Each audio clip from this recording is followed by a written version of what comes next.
Jaten aldituzue frutak eta barazkiak, bai, eta zenbat aldiz egunean. Hona hemen tiritatxoren aholkuak.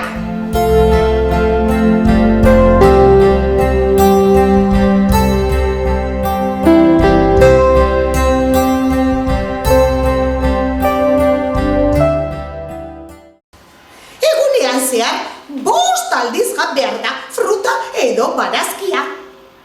Gosaritan gogoratu zukua edo fruta ale bat jan behar dugula.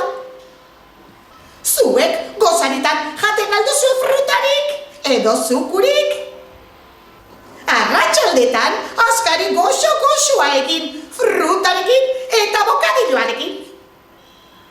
Badakizue fruta alea jan aurretik iturrian garbitu beharra dagoela, bai.